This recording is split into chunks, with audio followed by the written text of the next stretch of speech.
grant themselves powers unilaterally to create greater control over American society and global society. COVID is critical because this is what convinces people to accept, to legitimize Upload complete. total biometric surveillance.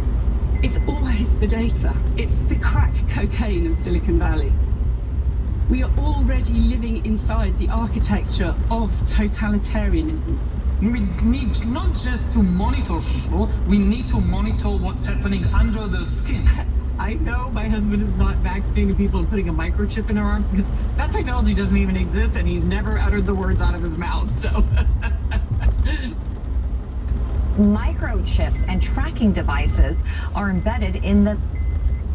Is this accurate? We have 6 MAC addresses that are pulsing Bluetooth signals, and all we are is surrounded by tombstones. So can someone explain to me why we're getting EMF emissions off the grave inside of a Faraday cage, please? So we've seen the reports of individuals having unlicensed MAC addresses.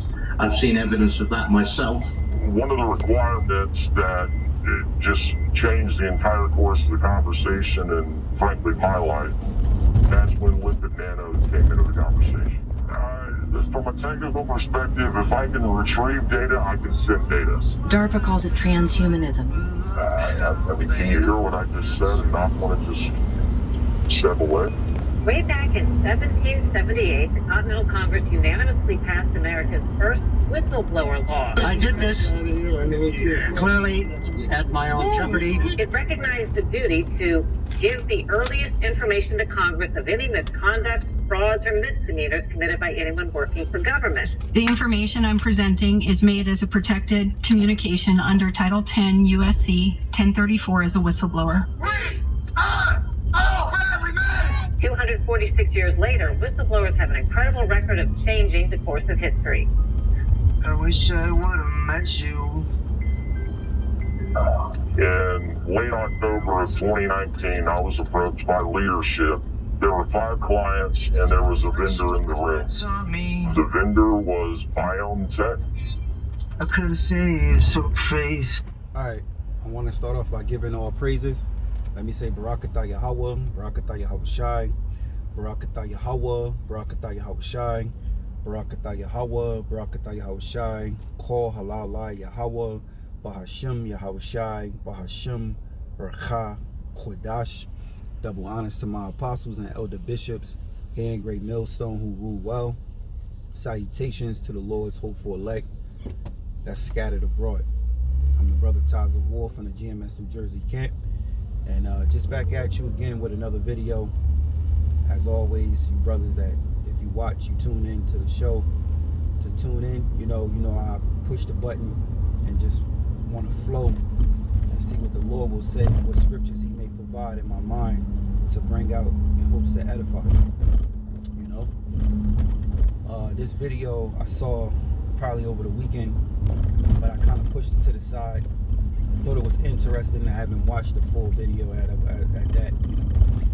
But just thought on this ride home from the gig, let's just push the button.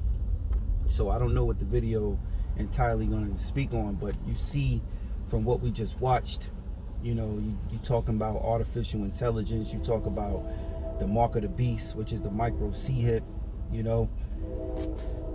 All these things play a part in the Heavenly Father's movie, because these devices are devices of the wicked, which is used against us to control us. You know, the scriptures speak on how he wants to sit in the temple of the Most High and be as though he is the Most High. And who is that? That's Esau, Edom, starting with your international bankers, all right? The house of the elite, the house of the Edomites. You know, they the ones that call the shots, pull the strings. You know, everything that's designed here for entertainment, you know, as far as the industry of all these things, business, you name it, they have control of it, all right? I'm thinking about Job 9:24. The earth was given into the hand of the wicked. Y'all brothers know the scriptures, so I'm just singing a song, all right? Let me see, your thought the worst was behind us. So I'm gonna play a little bit more of the video and see what we get. I'm thinking about Isaiah 32. So I'm gonna bring that out. Bring out a quick preset. Let's go to Isaiah 32 and verse 4, and then I'll play the video. It says, the heart also of the rash shall understand knowledge, and the tongue of the stammerers shall be ready to speak plainly. The vile person shall no more be called liberal, nor the churl said to the bountiful. For the vile person will speak villainy, and his heart will work iniquity, to practice hypocrisy, and to utter error against Yahweh, to make empty the soul of the hungry, and he will cause the drink of the thirsty to fail. The instruments also of the churl are evil. He deviseth wicked devices to destroy the poor with lying words, even when the needy speaketh right. But the liberal deviseth liberal things, and by liberal things shall he stand. Rise up, you women that are at ease. Hear my voice, you careless daughters. Give ear unto my speech. Many days and years you shall be troubled, you careless women. For the vintage shall fail, and the gathering shall not come. Tremble, you women that are at ease. Be troubled, you careless ones. Strip you and make you bare, and gird sackcloth upon your loins. So, the churl, you know, we went over this many times, brothers, in different various videos. When you go into that word churl, you look it up in the Google, it means a mean, impolite, spirited person, a low birth, miser, that resembles Edom. All right, because that's what he is, man. He's the sons of the wicked. You know, scriptures say in Obadiah, he's the lowest among the heathen. And this devil, all right, is the churl, right? That mean, impolite, spirited person. All right, low birth, right? They talk about his birth. The Most High have struck in Edom with leprosy, which is clean leprosy. All right, his blood showed forth through his skin, the recessive gene in his body, with the color, you know, recessive eye color, the blues, the green, you know, they say that's a degenerate gene. You know, your eye color should not be that color. But today's world, he's the face of this earth, right? He's the face of this rulership, because that's what he's in power. He made it to be beautiful. You know, you got Jake women that literally put blonde hair on their head, and which, you know, that blonde hair is leprosy. But they'll put blonde hair on their head. They will go get contacts to make their eye color look green, because they want to look like the wicked. They want to look like their master, who they admire, you know, the Edomite woman. They think that's beauty, and it's nothing beauty about it. All right, that's the illusion of this world that we're living in. So without further ado, let's continue the video. These are the notes that I took during the conversation of the meeting with the stakeholders for the contact tracing application. Took the fabric of my reality and just run it. I mean, it just made me question everything. Stop singing, that shit is annoying. Like, all of your biometric data, your location, your privacy, it's gone.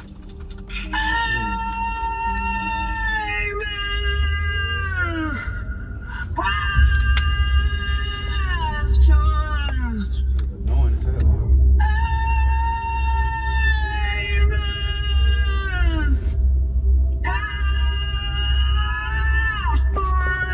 Out my life to the maximum extent that's possible. But I also recognize that for something there are no alternatives. What you have to do is create the minimum possible surface area. From a technical sense, we could go very deep here, but the foremost problem, I think, with basically tracking people today via mobile devices and things like that, is all of the network communications that those devices are making, that your device is making right now as you look at it, are invisible to you. You think you're watching, you know, a YouTube video or listening to a podcast or whatever. But then you finish, and you put the phone down. The screen is off. It's just sitting on the charger or whatever. It's still communicating. It's communicating with an enormous frequency. A lot of apps are connected in the background. They're reporting not just a single person. When you're watching YouTube, it's not just going to Google. It's not just going to YouTube. It's not just going to Facebook. It's going to all of these different companies that have embedded tracking code in all of the dumbest apps on your phone. Right. From big. Right, that's a good point. I think this is Edward Snowden, if I'm not mistaken. Salakia. If you brothers know who this is, I know his face. Just leave his name in the comment board. But anyway, when you download apps, they always ask for you and your permission in order to download the app. They want your contact, your photos, your location. You got to do all that just to download the app. You know, I got Android, so you know, Android, you got free apps. I don't know about the iPhone. You know. So let's continue. It's small, you know. Instagram obviously is a tracking nightmare, but so is your weather app, so is your calculator, so is any kind of little shim they can get into your device. And here's the beautiful part of all of that. Let's say you install every app from your phone. You just open up that sort of app drawer and there's nothing in it. It's a beautiful, clean background image. So long as that phone is on, even if you turn off location services, even if you turn off GPS, it is still tracking your location every minute of the day that you have it with you. By virtue of the way the cell phone network works, you're connected to the nearest cell phone tower, right? That tower registers the location of your phone's handset, your phone's SIM card, which holds your phone number. Your phone number is, of course, related to your billing information, even if you've got no other information on your phone. Now that telecommunications company has that. They store those records in perpetuity, basically. AT&T in the United States, one of our largest telecommunications providers, saves your calling records, right? Going back to 1987. People might go, oh, well, it's my calling records, whatever. But that's more than most people's lifetimes that are, you know, watching something like this. And then your movements, the sort of tower locations that you were connected to. AT&T holds that going back to 2008. So they got, what, 12, 13 years of your movements, right, in perfect precision. What are the other phone companies doing? That is the unfortunate reality of how the world... Wow. And with that sort of information, it makes sense why, you know, the Lord is bringing forth the prophecy of the MOTB, the mark of the beast, which is the micro C-hip. You know, they put that micro C-hip in you, they have that sort of power. Like he said, your cell phone is connected to these cell towers, you know, for the past 10 years or whatever, how many years he said, they can track your movement precisely. You know, you went to your parents' house, you went to your girl house, you went to your whatever, you went to this store, you went to work every day at a certain time, you left work at a certain time. We are being tracked. And that's the power Edom want to possess. That's why data is gold, man. You know, Elon Musk buying X, well, Twitter turned into X. You know, you got TikTok. You know, whatever's behind the information you give up or you consent to having that app, you know, you use it faithfully, they monitor you. All right, like you said, the phone itself. You know, these phones need to go. We're not gonna have phones in the kingdom. All this shit gonna die here, you know, when this place fall. You know, what use are these cell phones? You know, when the shit hit the fan, the first thing you should do anyway is toss this phone. You know, toss the phone and let that shit sit somewhere outside in a park somewhere. Throw that shit right out the window. You know, because there ain't gonna be no use for it. All it is gonna be tracking. Military, you know, being able to track you, all that, because they got the gadgets, they got those wicked devices, man, and they use it as a weapon against you. That makes sense. Now, with this sort of information, it should come easy to your mind if you're out there, and I'm talking about for those out there that just, you know, realizing that the mark of the beast is the micro C-hip. Why that C-hip is game changer, it's a miracle. and why it gives Edom so much power. He's actually talking about the phone. We've been used to carrying this phone with us for decades. Sometimes you lose your phone, you feel like you lost everything. You know, you don't remember numbers by heart anymore. You had all this information in the phone. And then what did they do to help you? If you lost your information, if you had hooked your stuff up to the cloud, you know, Google Cloud or whatever, you can download your Google username and password to your new phone, and you can try to collect all your contacts back. So they stored all our shit up in there. They got so much shit, yo. So much shit. So imagine artificial intelligence, AI, and they want to go back 20 years and, you know, 10 years. Hey, listen, there's no hiding, man. There's no hiding when you got the cell phone, you know? And that's why they want to put it right inside your body, man. Put that micro chip, that mark underneath the skin. Let's continue. Works when you don't architect your service to resist state interference at the protocol. And that's what's so special and powerful about crypto broadly, Bitcoin specifically. But you know, it's that kind of mentality where you design against the worst possible case to avoid the inevitable. Now, in Duro's case, I hope he gets out. And once he's in a free place, he genuinely fixes the design problem that put him in the hot seat in the first place by creating a service that does not put too much power and data in vulnerable human hands. You have to design your app so that there will never be a head that the state can point a gun at, or they will do it. But the real lesson here, why it's so important, is not about Duro. It's not about Telegram. It's about us. We are all entering a new phase of history where what we consider the more enlightened collection of states globally, ones that had embraced the classically liberal ideal, and I want to clarify here that I'm talking about the supremacy of the individual's right to themselves, the right to decide and direct one's life, rather than, you know, whatever it is that political parties are branding as liberalism today. The governments of these states that used to champion that ideal are now some of those working hardest to roll it back, to bureaucratize, to influence, to nudge, to shape, to... Now, yeah, I just had to make sure this guy named is Edwin Snowden, you know? So if you know about him, you know, he exposed government, exposed the secrets of this technology, you know?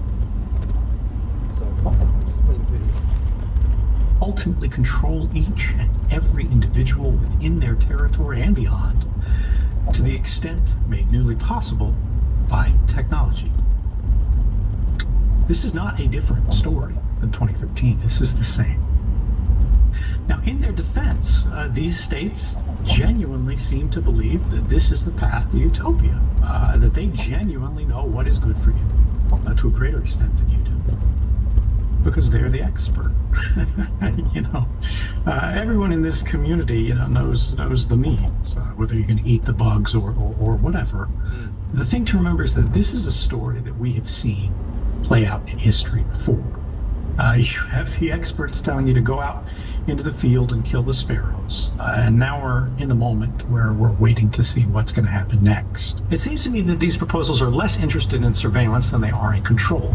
Right, and in my humble opinion, you know, this AI, no, 3-eye Atlas shit could possibly be like we spoke this week in camp.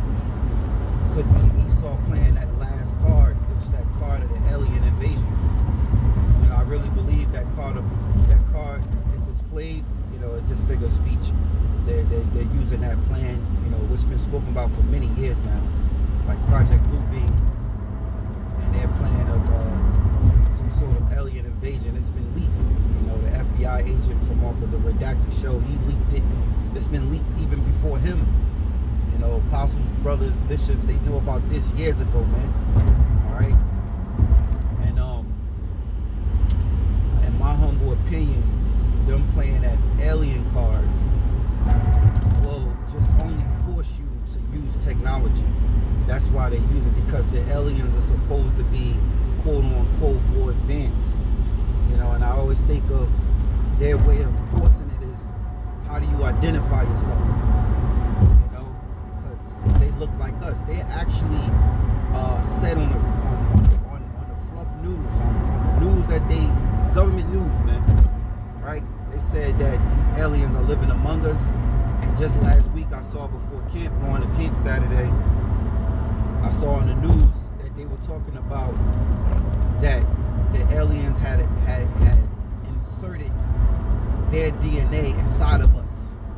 You know, so they really paint a narrative of this alien shit that they already among us and we have their DNA inside of us. You know? So it looks like they're playing that hand, they're playing that card, as you would say. You know? That agenda. You know? That psyop.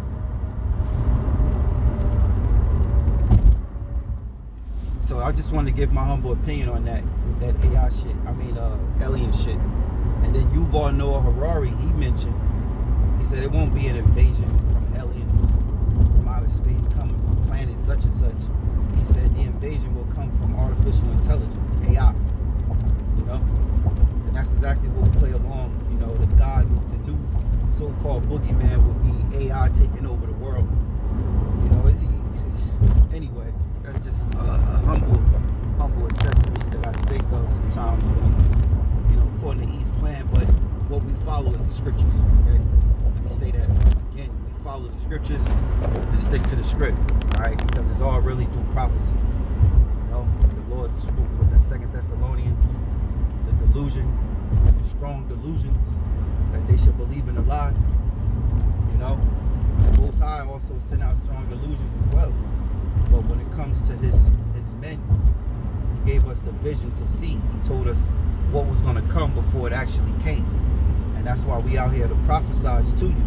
To prophesize is to say before. You know, we speaking of Heavenly Father's word, you know, into the Most High bringing it into existence. We're telling you what's going to come down the pike before it actually happens. You know, everything is already written, man. You know, he is about to lose this world. He's about to lose his spot in rulership. You devils are about to get your ass kicked by Yahweh Bashim al-Shah. And guess where you're going? You're going right into captivity under the Israelites. You know? So let's continue. They're laying the procedural framework for the global control of voices of every volume. And that's what it's really about. It's not that they're worried about some secret conversation. It's not that they're trying to shake down Durov for the keys to some conversation.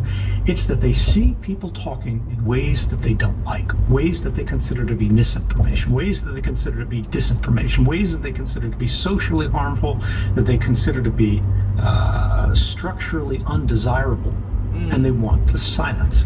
Oh, and that sound like the prophets.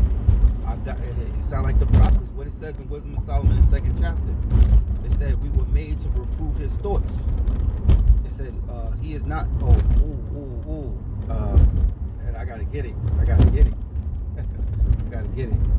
Oh man. They don't like this type of talk. They don't want you thinking for yourself. All right. They want to control the way you think. They want to monitor your existence as if they the Most High. Who the fuck is you devils, man?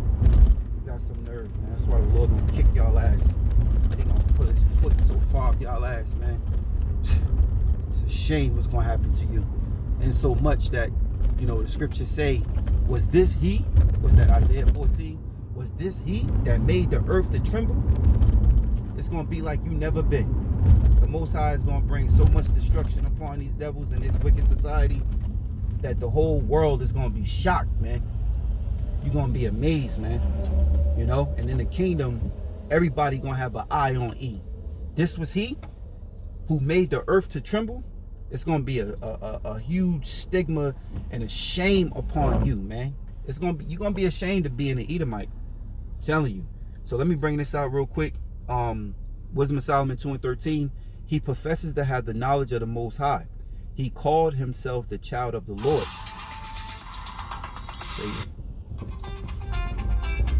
It says, lock in.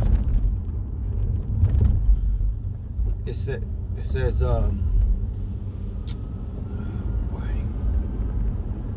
what was I? Right. verse 14. It says he was made to reprove our thoughts. Now this is what they think of us. All right, this is what the elite think of the Lord's chosen people, starting with the prophets. Really the prophets, all right, what he think of the Lord's hidden ones. It says verse 14, he was made to reprove our thoughts. He is grievous unto us even to behold, for his life is not like other men's. His ways are of another fashion. We are esteemed of him as counterfeits. He abstaineth from our ways as from filthiness. He pronounces the end of the just to be blessed, and maketh his boast that the Most High is his Father. Let us see if his words be true, and let us prove what shall happen to him in the end of him. Right?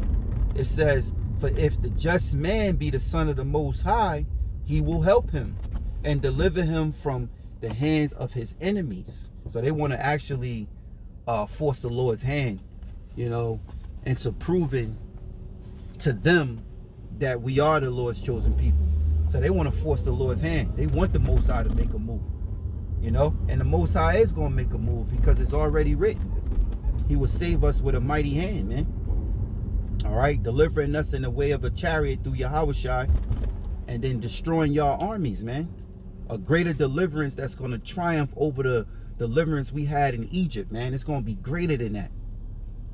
So it says, verse 19, let us examine him with the spitefulness and torture, that we may know his meekness and prove his patience. So you got to have it in your mind, brothers, that these devils, yeah, they in their rooms of their quiet rooms where they speak and whisper to each other about the plans and dealing with us, they want to, you know, bring torture to you. They want to destroy you. You know, they want to have their way with you. You know, he would like to destroy you and then eat you, you know, and burn your bones and shit. All types of shit. These are some diabolical, wicked men. You know, these men are the wicked. You know, they want to have their way with you. You know, like they had their way with their they have their way with the 2/3 or the other nations and their sacrifices, man. So it says, let us examine him with the spitefulness and torture, that we may know his meekness and prove his patience. Let us condemn him with a shameful death, for by his own sayings he shall be respected. So they want to see if the word of the Most High is true. It says, such things they did imagine, and were deceived, for their own wickedness have blinded them. As for the mysteries of the Most High, they knew them not, neither hoped they for the wages of righteousness, nor discern a reward for the blameless souls, man. So they don't know the mysteries of the Most High, that when we tell you the Lord shall lift up a standard, well, the scripture said, and we bring it out, the Lord will lift up a standard. They're going to realize right then and there that they are the Lord's chosen people. All right? They're going to see that, man. They're gonna see that, and they're gonna know. Even by the way of the strangeness of our salvation. You see, they don't know the mysteries of the Most High. The Lord is gonna redeem us with a mighty hand. He's gonna break us out of captivity. Why you think Yahushua is returning? You know, with one of the top boy angels, Michael the archangel, under Yahushua, and a fleet of angels coming back, man. So let's continue. And that is dangerous. That's the point of no return. We lose that, there's no coming back. Which brings us to modernity and the ways that it's changing around us. This was not the sort of talk I expected to have when I woke up yesterday, which I spent much of the day reading about Israel's unprecedented campaign of what by all of you well, what by all reports appears to be indistinguishable from terrorist bombings.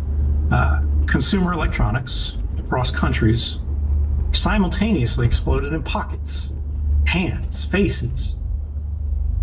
Cars lost their drivers in mid-motions, pockets exploding, you know, at checkout lines, at the head height of your children. Now, it's not the first time that we've ever seen a remote bomb, but it is the first time that we've ever seen a broadcast bombing at this scale, a message sent over public communication systems that reaches consumer electronics that are lying in wait, because this is how pagers work, right? It's not like one-to-one, these things are chiming back, they're checking in, they're phoning home. They're just listening to the equivalent of radio. They hear the signal and they go off. The person who's triggering it doesn't know who you are. They don't know where you're at. They don't know whether you're holding it, your child is holding it, and demonstrably they do not care.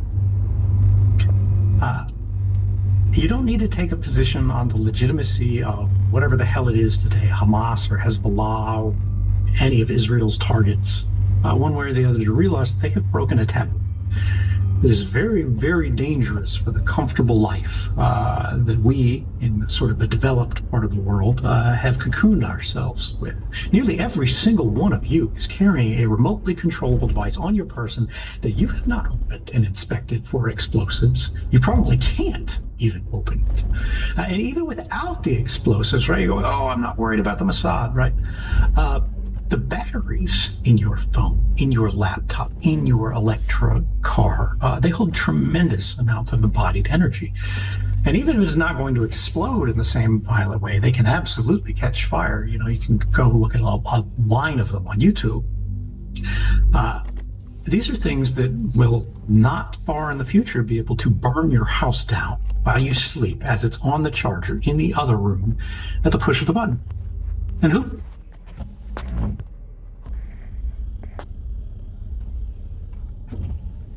China that started this. And this brings me to the last thing, which is the rejection of our traditions by some in our community. I saw this recently, and I don't want to be unfair to the sailor, be contrary to his point here, because I haven't followed it closely. But I saw someone digging up old quotes here, and they were saying, I'll read this, that we don't need to talk about like the anarchist angles of Bitcoin. We don't want to talk about privacy. We don't want to talk about the uninterceptable design. We don't want to talk about the fact that no one can silence it, no one can stop it, because that's going to make billionaires uncomfortable. And they want to be investing in something. They want it to be regulated. They want it to be controlled. They want it to be something that works for them. And I think that's absolutely wrong. We need to talk about the rules, values of the system, the crypto part of cryptocurrency. That's what makes it special.